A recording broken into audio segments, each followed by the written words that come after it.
يا أيها الذين آمنوا لا تلهكم أموالكم ولا أولادكم عن ذكر الله. سنت بھی قولی، فعلی اور تقریری سنت کہتے ہیں. جیسے کہ اصول فقہ کی کتابوں کے اندر جب سنت کی تعریف کی جاتی ہے تو اصول فقہ کے اندر قولی سنت، فعلی سنت، تقریری سنت، یہ تینوں نام لیتے ہیں آپ. جاوید احمد غامدی صاحب بھی سنت کو مانتے ہیں، اور بلکہ سنت کا درجہ ان کے نزدیک بہت زیادہ ہے، لیکن ان کا تصور سنت ہمارے تصور سنت سے مختلف ہے. ہمارے ہاں تصور سنت کیا ہے کہ رسول اللہ صلی اللہ علیہ وسلم کے قول کو بھی ہم قولی سنت کہیں گے، آپ کے فعل کو فعلی سنت کہیں گے، آپ کی تقریر کو تقریری سنت کہیں گے.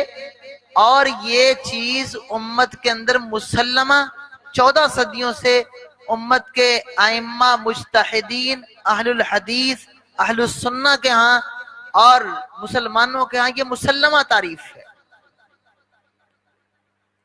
جبکہ جاوید احمد غامدی صاحب نے سب سے بڑی پہلی غلطی یہ کی ہے کہ انہوں نے سنت کی اپنی اصطلاح گڑھی ہے. ان کے ہاں سنت کی کیا تعریف ہے؟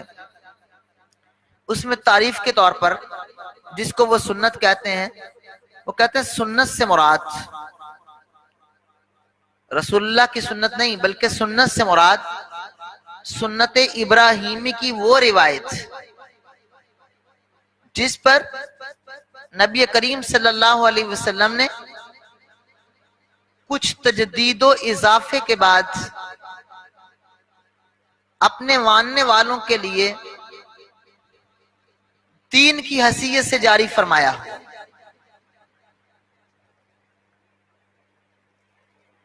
سنت ابراہیمی کی وہ روایت جس کو نبی کریم صلی اللہ علیہ وسلم نے کچھ تجدید و اضافے کے بعد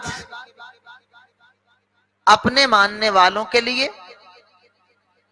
دین کی حیثیت سے جاری کیا ہو، یہ تعریف کرتے ہیں. اور اس تعریف کے اندر انہوں نے اپنا وہ سارا باطن جو انکار حدیث کا تھا وہ سارے کا سارا اس میں پیش کر دیا ہے.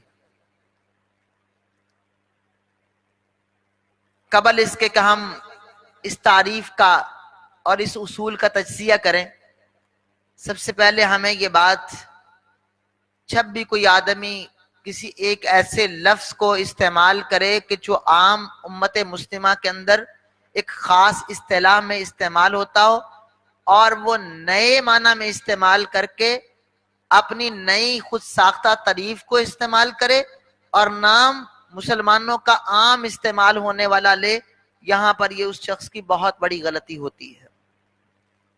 دیکھیں نا، آج ہم میں سے ہر شخص جانتا ہے کہ باپ کسے کہتے ہیں اور بیٹا کسے کہتے ہیں. ہر شخص جانتا ہے نا باپ کا. جب بھی لفظ ہم باپ بولیں گے تو تصور کیا آئے گا؟ باپ کا ہی آئے گا کہ جس کی آگے اولاد ہو. کبھی بیٹے پر باپ کا لفظ نہیں بولیں گے آپ، اور باپ کو بیٹا نہیں کہیں گے. یہاں پر دو شخص موجود ہیں، ایک باپ ہے اور ایک بیٹا ہے. اب باپ کا نام عبداللہ ہے اور بیٹے کا نام عبد الرحمن ہے. بیٹے کا نام کیا ہے؟ عبد الرحمن. اور باپ کا نام کیا ہے؟ عبداللہ. ہر شخص کو بتاؤ، اور یہ آدمی آپ کہیں کہ جناب میں بیٹے کو بلا رہا ہوں تو نظر کیا آنا چاہیے؟ عبد الرحمن. لیکن آپ کہیں نہیں میں نے تو اس کو بلایا ہے، اور آپ کہیں جی میری مراد یہ تھی کہ میں بیٹا باپ کو کہتا ہوں، میں بیٹا کس کو کہتا ہوں.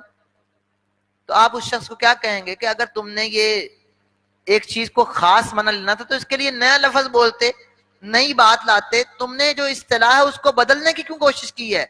جبکہ سارا زمانہ جانتا ہے، سب لوگ جانتے ہیں کہ باپ باپ ہے اور بیٹا بیٹا ہوتا ہے. تو سنت کی تعریف جب بھی آپ بولیں گے، ایک عام سادے مسلمان سے بھی بات کریں تو وہ سنت سے مراد اللہ کے نبی کی سنت لیتا ہے. کوئی بھی مسلمان فوراً ذہن میں سنت سے مراد سنت ابراہیمی نہیں لاتا. تو ایک شخص نے مسلمانوں کے مسلمہ سنت کا لفظ جب بھی آتا ہے تو جو اللہ کے نبی کی سنت والا تصور تھا اس سے ہٹ کر ایک نیا تصور یعنی سنت ابراہیمی کا تصور پیش کیا. یہ تعریف اور اصطلاح کے اندر یہ جھگڑا پیدا کرنا اور ایک اصطلاح کو اپنے نئے معنی میں استعمال کرنا، یہ اس کی بہت بڑی پہلی غلطی تھی.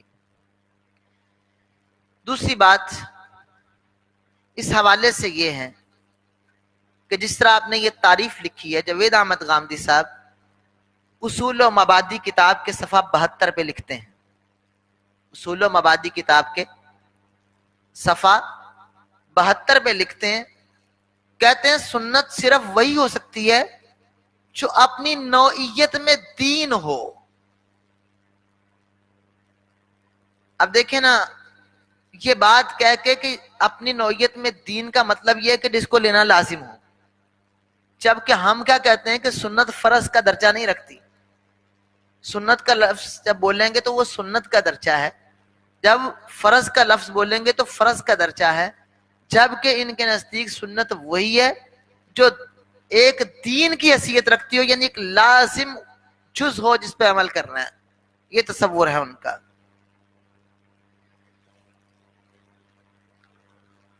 اب آئیے اس تعریف پر جاوید احمد غامدی صاحب کی دلیل کیا ہے کہ وہ سنت سے مراد سنت ابراہیمی کیوں لیتے ہیں، کیا دلیل ہے ان کے پاس، اور پھر ہم اس بات کو کچھ سوالات کے ساتھ سمجھنے کی کوشش کریں گے. قرآن مجید میں ملت ابراہیم کی اتباع کی جتنی بھی آیات ہیں ان کو وہ دلیل بناتے ہیں. ثم اوحینا الیک ان اتبع ملت ابراہیم حنیفا. اللہ تعالیٰ نے محمد کریم صلی اللہ علیہ وسلم کو بھی ملت ابراہیم کی اتباع کا حکم دیا ہے، اس میں کوئی شک نہیں. اب ملت ابراہیم کی اتباع، اب ایک ایک جز پہ وہ رد نکل رہا ہے کہ یہاں پر ملت ابراہیم کی اتباع کا حکم ہے، تو ملت ابراہیم میں عقیدہ آتا ہے کہ نہیں آتا؟ ملت ابراہیم میں عقیدہ آتا ہے کہ نہیں آتا؟ عقیدہ آتا ہے، جبکہ جاوید احمد غامدی صاحب کے پاس سنت کی کل چیزیں ہیں 27 اور ان کے اندر عقیدے کا کوئی درس موجود نہیں ہے. سنت کی تعریف کے لیے دلیل کیا لی؟ ان اتبع ملت ابراہیم حنیفہ. اور ملت میں کیا آتا ہے؟ ابراہیم علیہ السلام کی ملت میں عقیدہ توحید بھی شامل ہے، جبکہ جاوید احمد غامدی صاحب کی تعریف سنت میں اور سنت ابراہیمی مراد لینے میں ان کے اندر عقیدے کا کوئی درس شامل ہے، کوئی بات شامل نہیں. تو لہذا جس دلیل سے انہوں نے سنت ابراہیمی مراد لی ہے اس پر پوری طرح خود اپنی سنت کی تعریف کو بھی شامل نہیں کر پائے. یہ ان کی دلیل اور ان کی تعریف کے اندر یہ تضاد موجود ہے، ان کی دلیل اور تعریف میں تضاد موجود ہے. لہذا جہاں سے وہ دلیل لینا چاہتے ہیں اس پہ سنت کی تعریف ان کی خود ساختہ بھی پوری نہیں اترتی.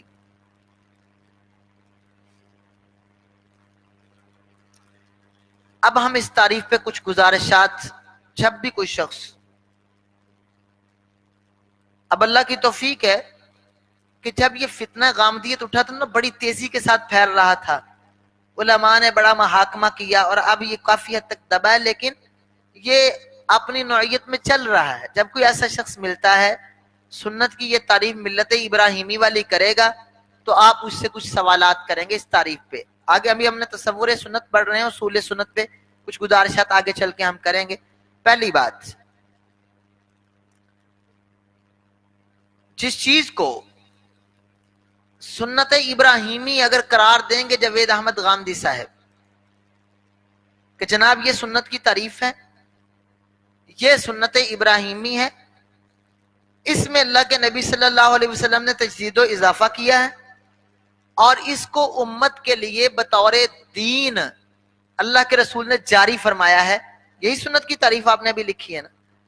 تو اب جو چیز بھی سنت قرار دیں گے اس تعریف کے مطابق، حدیث ان کے نزدیک معتبر ذخیرہ نہیں، ایک تاریخی روایت ہے، کوئی بھی بات وہ تواتر امت سے اور اجماع صحابہ سے ثابت ہونی ہے، جبکہ سنت میں سے کوئی بھی چیز اجماع صحابہ کے بعد وہ لینے کے لیے تیار نہیں ہے۔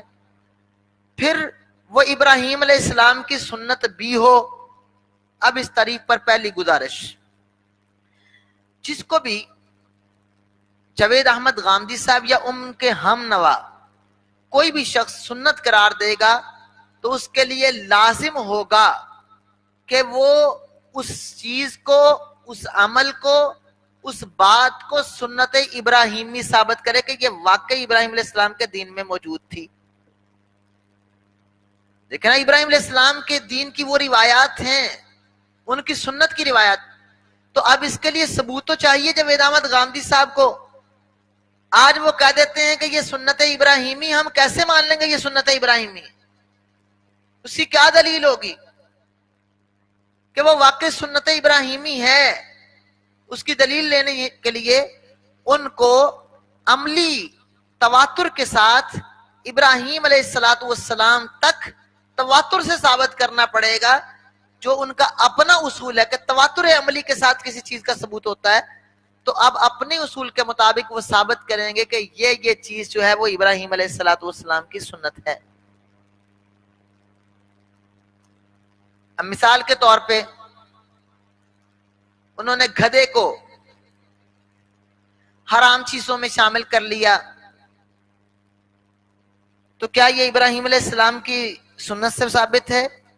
قرآن سے ثابت ہے؟ کہاں سے ثابت ہے؟ قرآن مجید میں تو اس کا ثبوت نہیں ہے کہ آپ صلی اللہ علیہ وسلم نے قرآن مجید کی آیت پڑھ کر کہا ہوگا کہ یہ آیت ہے اور اس میں گھریلو گدھا حرام کیا گیا ہے۔ قرآن کی آیت تو کوئی نہیں۔ جاوید احمد غامدی صاحب کے نزدیک حدیث حجت نہیں، سنت دلیل ہے۔ اب سنت سے مراد سنت ابراہیمی ہے، تو کیا واقعی ابراہیم علیہ السلام کے دین میں یہ گھریلو گدھا حرام تھا؟ اس کی دلیل پیش کی جائے۔ جس چیز کو وہ ابراہیم علیہ السلام کی سنت کے طور پر کوئی بھی چیز لائیں گے تو اس کے لیے پہلے طور پہ عملی تواتر کے ساتھ اس کو ثابت کرنا پڑے گا کہ یہ واقعی ابراہیم علیہ السلام کی سنت ہے۔ پہلی بات ان پر یہ۔ دوسری بات یہ ہے کہ جس چیز کو وہ ابراہیم علیہ السلام کی سنت کہہ رہے ہیں، ابراہیم علیہ السلام کی سنت کہہ رہے ہیں، کیا وہ صرف ابراہیم علیہ السلام کی سنت ہے یا اس سے پہلے انبیاء کی بھی سنت ہے؟ ابراہیم علیہ السلام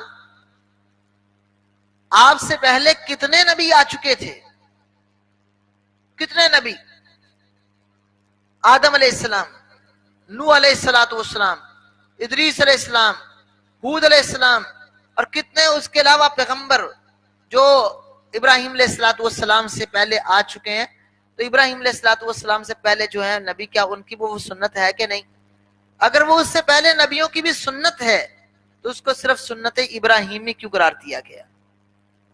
مثال کے طور پہ جاوید احمد غامدی صاحب نے اپنی شمار کردہ 27 سنتیں، کیونکہ ان کے نزدیک صرف 27 سنتیں ہیں بس دین میں، صرف 27، ان میں شمار کیا ہے کہ میت کی تجہیز و تکفین اور تدفین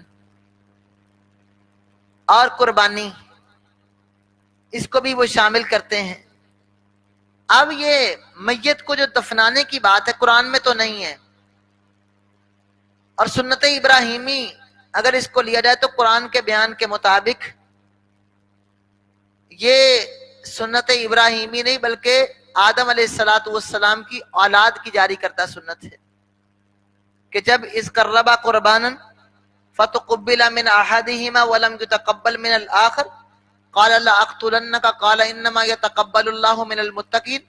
چھٹے پارے میں جہاں پہ آدم علیہ السلام کے 2 بیٹوں کا تذکرہ ہے، قابیل نے حابیل کو قتل کر دیا، اب وہ شرمندہ ہے کہ میں اسے کیسے چھپاؤں، تو پھر فبعث اللہ غرابا یبحث فی الارض، اللہ نے کوا بھیجا، وہ زمین کو اس طرح کھودنا شروع ہوا، اور اس کوے نے بھی ایک کوے کی جسد کو چھپا دیا زمین میں۔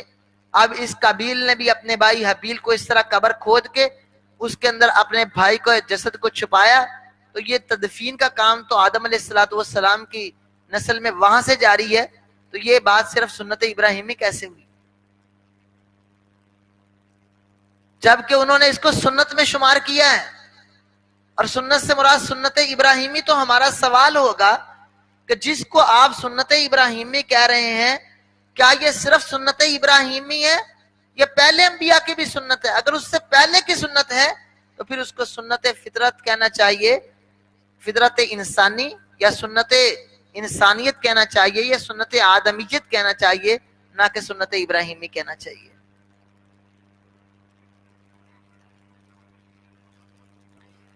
تیسری بات،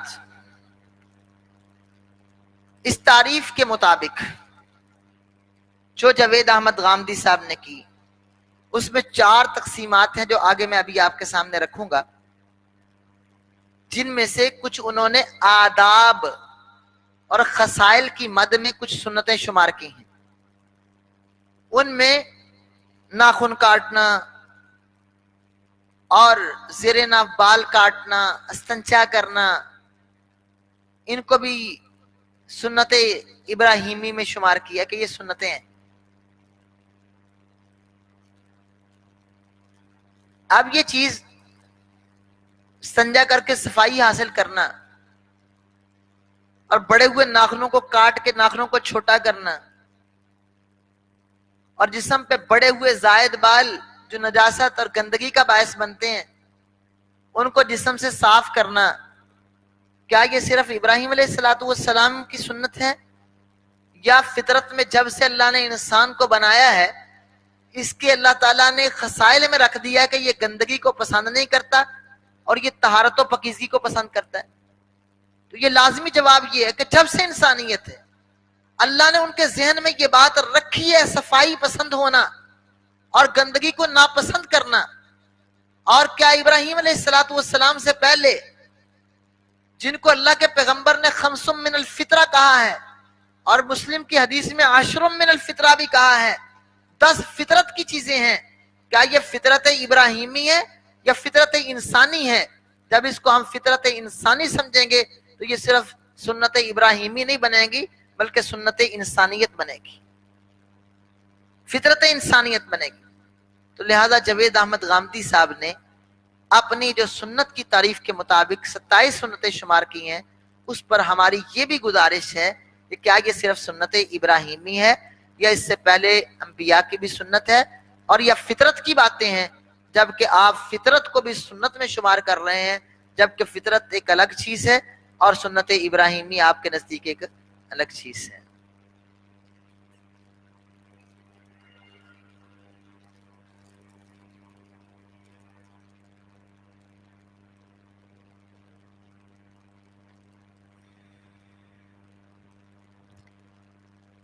ان باتوں کو دیکھنے کے لیے اصول و مبادی کے اندر جو 27 سنتوں کا تذکرہ کیا ہے کتاب کے اندر، ایک فہرست ہے۔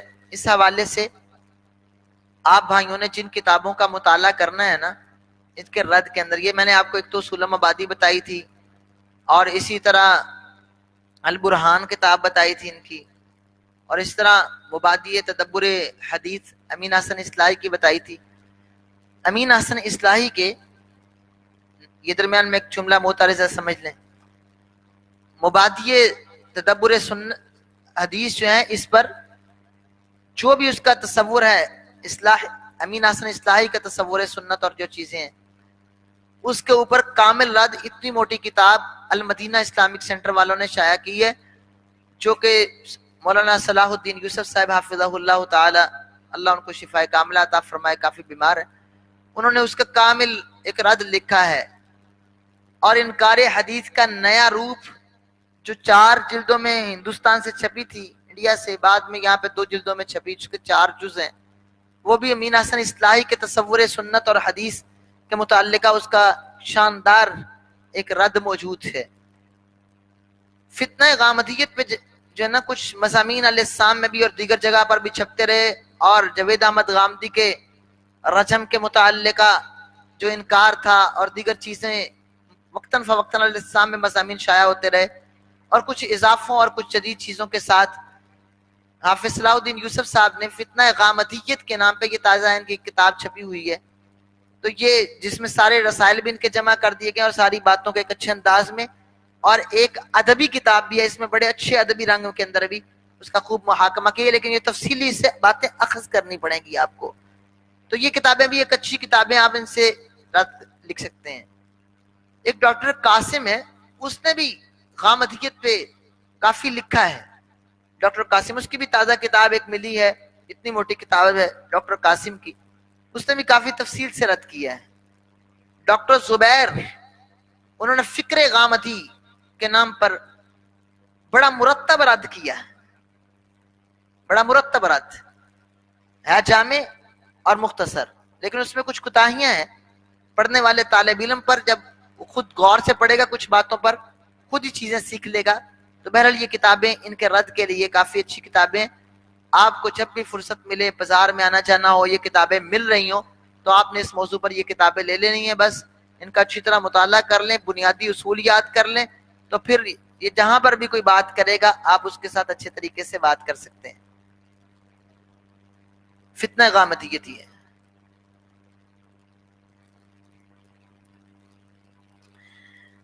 ہاں جی، اب آئیے، سنت کو جاوید احمد غامدی صاحب نے 4 اجزاء میں تقسیم کیا. نمبر 1 عبادات،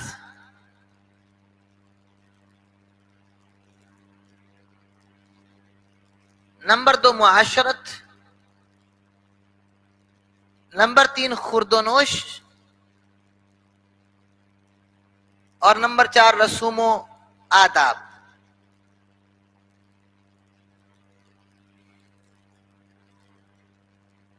خورد و نوش، کھانے پینے کی چیز، یہ سنت کی 4 حصوں میں تقسیم.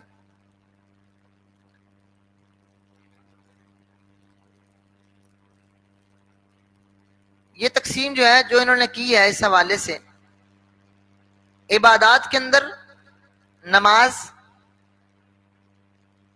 زکوٰۃ، صدقہ فطر، روزہ اعتکاف، حج و عمرہ،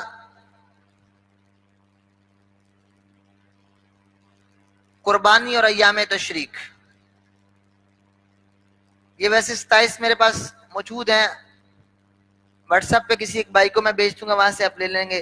تو یہ چیزیں جو ہے نا، یہ میں نے جو ہے نا، یہ اس طرح فتنہ غامدیت جو ہے نا، آپ کو صلاح الدین یوسف صاحب کی کتاب، اس کے اندر بھی جو ہے نا یہ چیز مل جائے گی، اور اصول و مبادی کے اندر اس کی تفصیلات اس نے دی ہوئی ہیں. تو اب اس کے اندر دیکھیے، ایام تشریق جو ہیں، ان کو سنت میں شامل کیا ہے. ٹھیک ہے.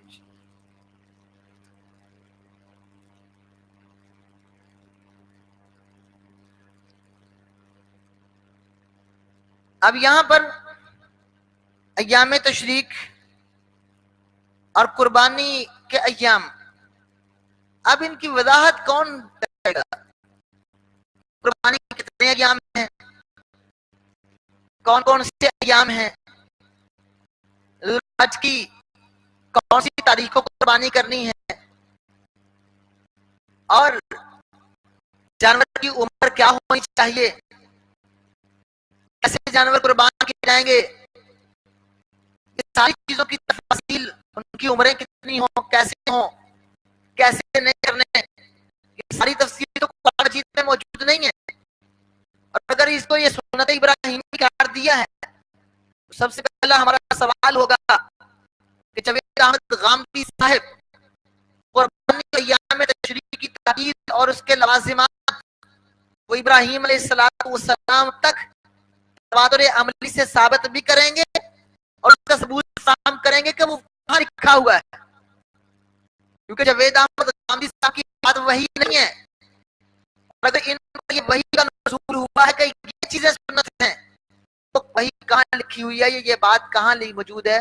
اس کی بات ان سے پوچھی جائے گی کہ جناب آپ نے جو یہ باتیں کہی ہیں اور یہ تقسیمات کی ہیں، یہ آپ کی اپنی سوچ ہے، تو آپ کی سوچ دین نہیں ہے. اگر دین ابراہیمی میں ایسے ہی تھا تو اس کی دلیل چاہیے، اگر دلیل نہیں ہے تو آپ کو اختیار نہیں ہے خام خواہ دین کے اندر امت کے مخالف کھڑے ہو کر سنت کی یا خود ساختہ تعریفیں کر کے مسلمانوں کی اجتماعیت کو بکھیرنے کی آپ کے پاس کوئی بات اور جواز نہیں ہے۔ عبادات کے اندر نماز، زکوٰۃ، صدقہ فطر، روزہ، اعتکاف، حج، عمرہ، قربانی اور ایام تشریق کی بات تھی۔ معاشرت کے اندر دو چیزوں کو لے کے آئے ہیں، نکاح و طلاق اور ان کے متعلقات۔ نکاح و طلاق اور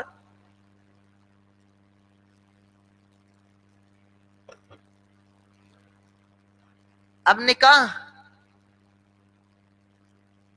اس کی تفصیلات وغیرہ کچھ چیزیں تو قرآن مجید میں موجود ہیں، طلاق یہ احکامات قرآن مجید میں موجود ہیں۔ پھر تصور جو سنت ہے وہ کیا ہے؟ اگر تفصیلات کی بات کریں تو پھر وہی سوال ہوگا، اس کی تفصیلات کہاں سے آپ پیش کریں گے؟ اپنی سوچ سے پیش کریں، وہ حجت اور دلیل نہیں ہے۔ اور اگر ان کو سنت میں شمار کر رہے ہیں تو یہ تو قرآن ہے، جبکہ سنت تو ان کے نزدیک قرآن سے ہٹ کر چیز ہے۔ تیسری بات جو ہے نا، معاشرت کے اندر حیض و نفاس میں زن و شوہر کے تعلقات کا اجتناب ہے۔ اگر کوئی کر لے تو پھر کیا ہے؟ اس پر جاوید احمد غامسی صاحب کی سنت خاموش ہے۔ ایک مرد نے حالت حیض میں اپنی بیوی کے ساتھ صحبت کر لی تو اب کیا کرنا پڑے گا اس کو؟ کیا کرے گا وہ؟ کیا اس پہ گناہ ہے؟ کیسے کرے گا؟ اس حوالے سے ان کی سنت خاموش ہے۔ تو ان کا یہ تصور سنت مان لیا جائے تو پھر دین ادھورا ہی رہ کے رہ جائے گا۔ تیسری بات جو انہوں نے خورد و نوش میں سور کا خون، سور خون مردار اور خدا کے سوا کسی اور کے نام پر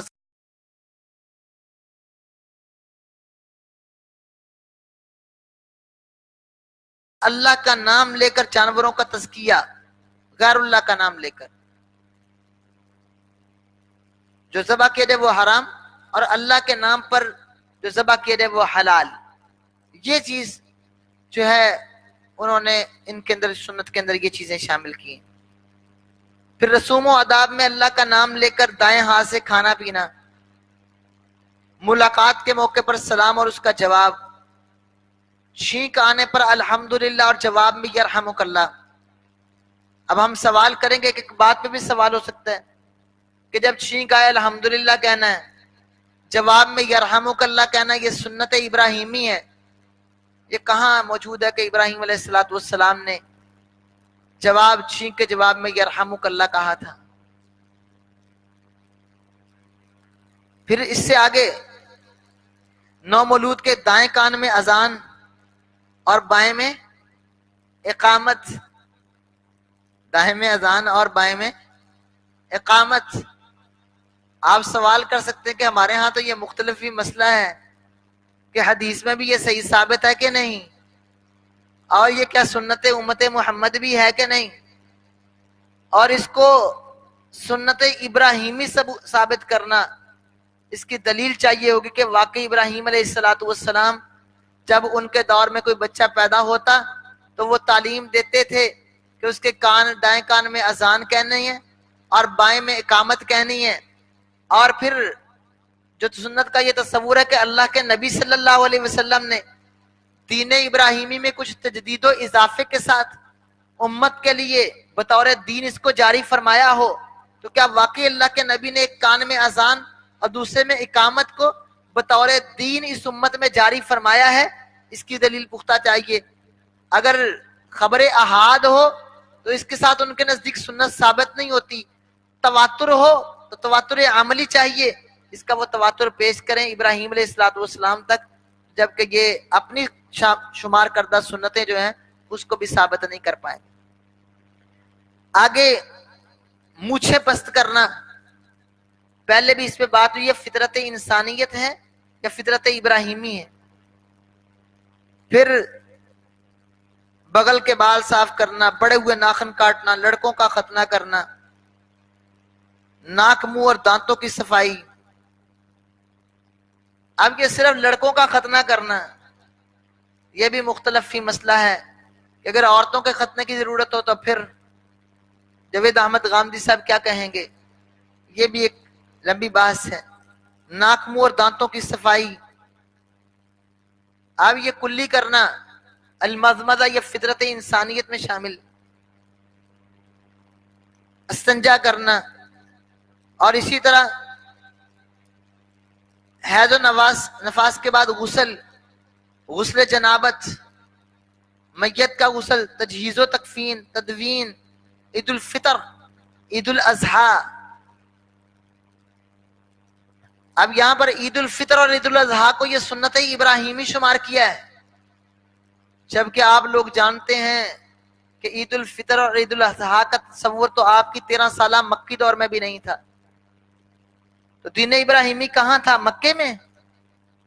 مکے والے کہتے تھے نا ہم ملت ابراہیم پر ہیں، تو مکے والوں میں تو یہ تصور ہی نہیں تھا جو نا عید الفطر اور عید الاضحیٰ کا۔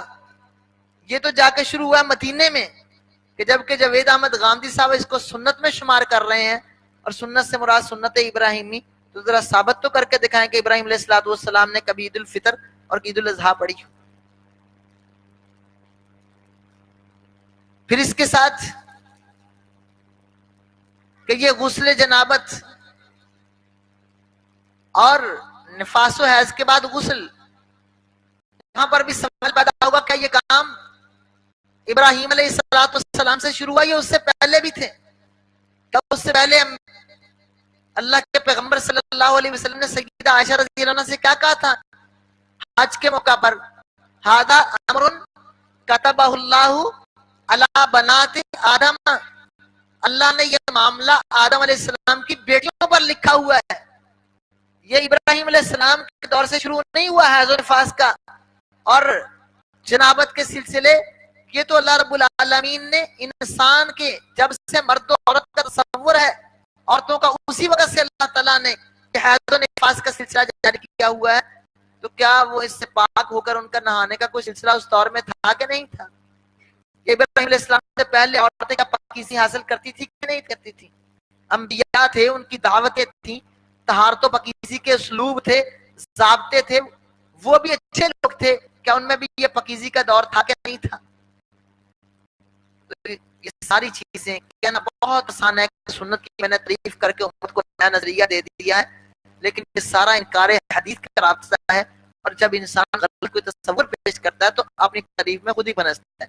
تو لہٰذا یہ ساری سنتیں جو ان میں سے 25 کا شمار میں نے آپ کے سامنے کر دی ہے، تو یہ چیزیں اگر شمار کی جائیں جاوید احمد غامدی صاحب کے سنتیں ہیں، تو یہ اس کو پہلے وہ ابراہیم علیہ السلام سے ثابت کریں گے، تواتر عملی سے ثابت کریں گے، پھر یہ ثابت کریں گے یہ انہی سے شروع ہوئی ہیں، اور پھر اللہ کے نبی صلی اللہ علیہ وسلم نے اس کو اس حیثیت سے کہ یہ دین ابراہیمی کی باتیں تھیں اور اب میں نے اس کو بطور دین امت میں داخل کر دیا ہے، یہ ثابت کریں گے، تو پھر وہ سنت جو ہے وہ بات ثابت ہوگی۔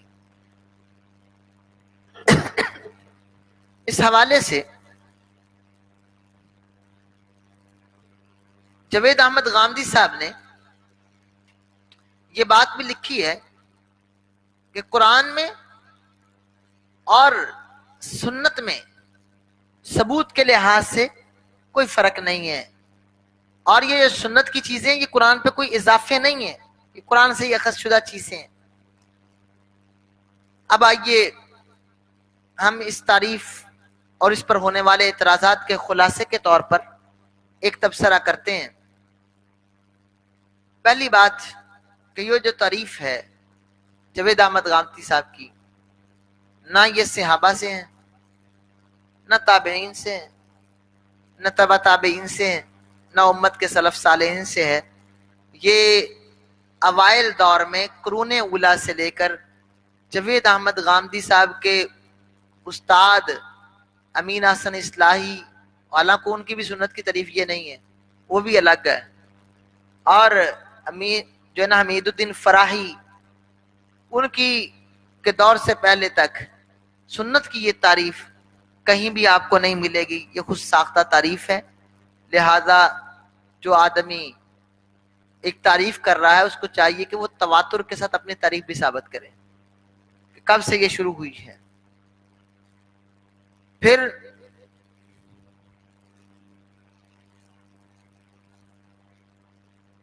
اصطلاح کہ جب یہ بات کی جاتی ہے کہ اس کو ثابت کریں تو جاوید احمد غامدی صاحب کہتے ہیں کہ دیکھیں آپ نے کتنی اصطلاحات بنا رکھی ہیں اور ان کی تعریفیں آپ خود کرتے ہیں. مضطرب ہے، مدلس ہے، مصحف ہے، محرف ہے، اصول حدیث کی کتنی تعریفیں ہیں.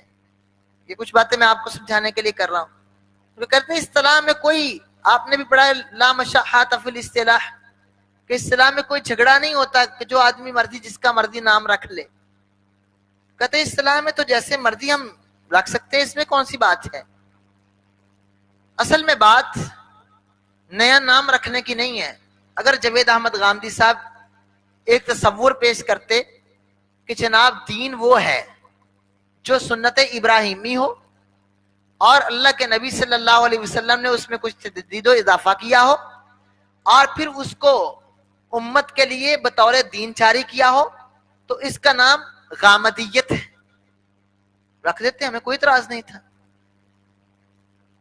کسی کو کیا اعتراض تھا کہ غامدیت کے نزدیک یہ تعریف ہے، یہ غامدی تعریف ہے. ہر بندہ پہچان لیتا کہ نہ یہ صحابہ کی، نہ تابعین کی، نہ امت کے محدثین کی، نہ پہلے دور کے لوگوں کی، نہ 14 صدیوں میں کسی کی تعریف. یہ آج نئی تعریف امت کے، ساری امت کے خلاف کھڑی کر دی ہے.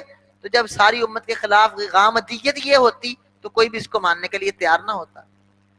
تو ان کے استاد امین حسن اصلاحی کہتے ہیں کہ اصطلاح میں تبدیلی، جو پہلے سے ایک اصطلاح چل رہی ہو اور نام وہی استعمال کیا جائے اور آگے تعریف اپنی مرضی کی بدل کے رکھ دی جائے، یہ انکار کا راستہ ہے. یہ کیا ہے؟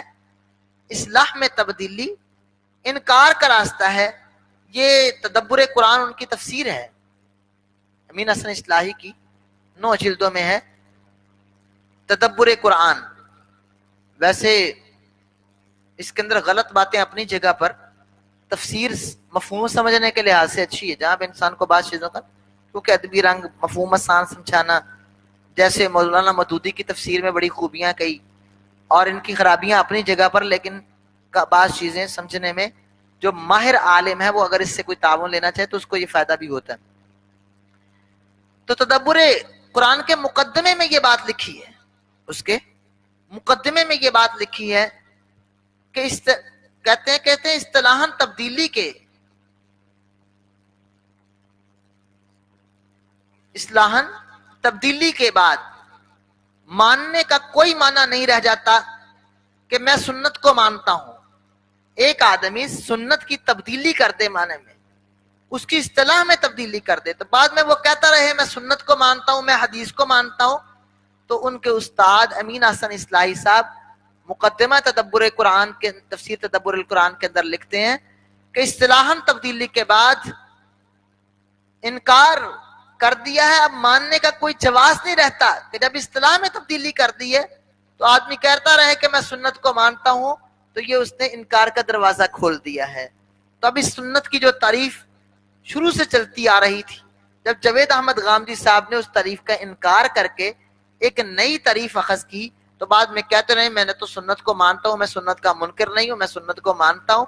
تو یہ اصل میں سنت رسول اللہ کو ماننے والا نہیں ہے، یہ اپنی خود ساختہ غامدی سنت کو ماننے والا ہے. اس لیے ان کے استاد بھی کہتے ہیں کہ یہ اصل میں انکار ہی ہے.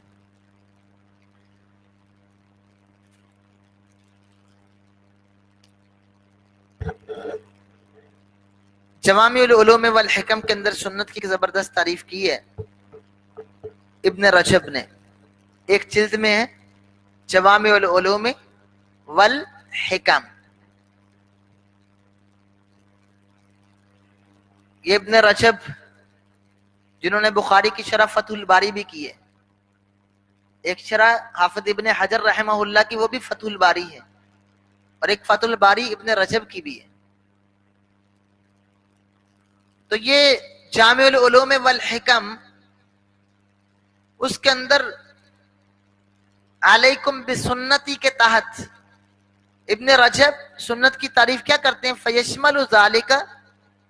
جب آپ لفظ سنت بولیں گے تو محدثین کے نزدیک سنت کیا ہوتی ہے؟ فیشمل ذالک تمسک، فیشمل ذالک